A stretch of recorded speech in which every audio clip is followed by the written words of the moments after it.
कौन है वो लड़का इसने पूरी सरकार को उल्लू बना दिया?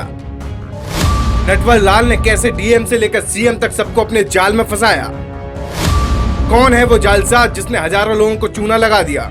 इस रिपोर्ट में आपके हर सवाल का जवाब मिल जाएगा और ये रिपोर्ट देश के सभी मुख्यमंत्रियों को सावधान भी कर देगी, क्योंकि 23 साल के लड़के ने सीएम को बेवकूफ बना दिया है। ना खुफिया विभाग पकड़ पाया और ना ही पुलिस उसे पहचान पाई। वो जालसाज ऐसा था कि रातों रात आईएएस अधिकारी बन गया, लेकिन कोई उसे पकड़ तक नहीं पाया। और जब पोल खुली तो पूरी सरकार हिल गई और पुलिस भी हथकड़ी लेकर उस नटवर लाल की तलाश में जुट गई। आज कहानी उस जालसाज की जिसने 57 दिनों तक पूरे सिस्टम को नाच नचाया और खुद अधिकारी बनकर सब पर रौब दिखाता रहा, सबकी आंखों में धूल झोंकता रहा।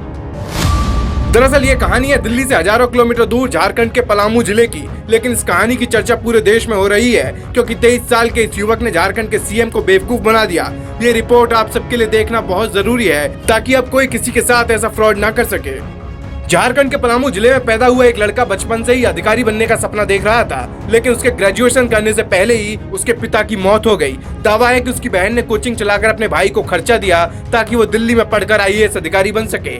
उसने भी यूपीएससी एग्जाम पास करने के लिए पूरी जी जान से मेहनत की थी और जब 30 मई 2022 को रिजल्ट आया तो वो लड़का पूरे झारखंड की आंखों का तारा बन गया। उसने सबसे कहा कि वो परीक्षा पास कर आईएएस बन चुका है, यहाँ तक कि उसने यूपीएससी एग्जाम में 357वीं रैंक हासिल करने का दावा भी ठोक दिया। इसकी खबर लगते ही मीडिया में वो चर्चा का विषय बन गया और उसके इंटरव्यू लिए जाने लगे। आसपास के लोग उसके दीदार को तरस बैठे थे, लेकिन किसी ने उसके बारे में ठोस जानकारी नहीं जुटाई। ना तो उसका प्रवेश पत्र चेक किया, ना उसकी मार्कशीट देखनी चाहिए। यहाँ तक कि जिले के आलाधिकारी भी दौड़े दौड़े उसके पास गए और उससे घर जाकर मुलाकात की। यहाँ तक कि मुख्यमंत्री ने भी आदेश निकाल दिया कि वो 26 जुलाई को उन सभी छात्रों को अभिनंदन समारोह में बुलाएंगे जिन्होंने देश की सबसे बड़ी परीक्षा पास कर झारखंड का नाम रोशन किया है। इसी आदेश के बाद फ्रॉड का खेल शुरू होता है। झारखंड के पलामू जिले का रहने वाला सौरभ पांडे बिल्कुल साहब बनकर अपने परिवार के साथ सीएम आवास पहुंचा। वहां उसने फोटो खिंचवाई, यहाँ तक कि मुख्यमंत्री से सम्मान लिया और उनके साथ लंच भी किया। लोगों के पूछने पर वो बड़ी चतुराई से जवाब देता था कि उसकी 357वीं रैंक आई है, लेकिन वो इस बार ज्वाइन न करने की जगह अगले साल और अच्छी रैंक लाकर ज्वाइन करेगा।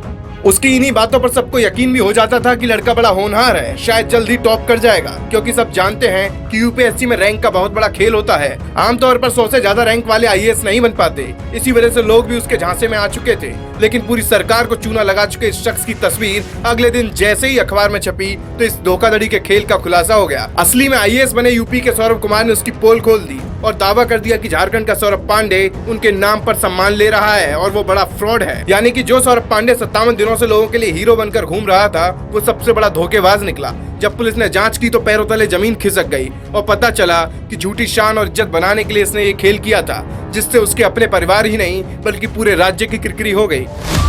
दरअसल झारखंड के सौरभ पांडे ने यूपी के सफल अभ्यर्थी कुमार सौरभ के हम नाम होने का फायदा उठाया। एडमिट कार्ड के साथ छेड़छाड़ कर रोल नंबर और नाम बदल दिया था, क्योंकि उसका रोल नंबर 79120001 था और 6 मई को इंटरव्यू हुआ था, लेकिन उसने एडमिट कार्ड में 8 अप्रैल की तारीख बताई थी। झारखंड का सौरभ पांडे जनरल कैटेगरी का है, जबकि यूपी के सौरभ कुमार एससी कैटेगरी से आते हैं। न मीडिया ने खबर छापने से पहले तथ्य चेक किए, न ही सचिवालय ने वेरिफिकेशन किया, जिसका नतीजा ये हुआ कि फ्रॉड का पता 57 दिन बाद चला, जबकि अधिकारी ध्यान देते तो उसी वक्त खुलासा हो गया होता।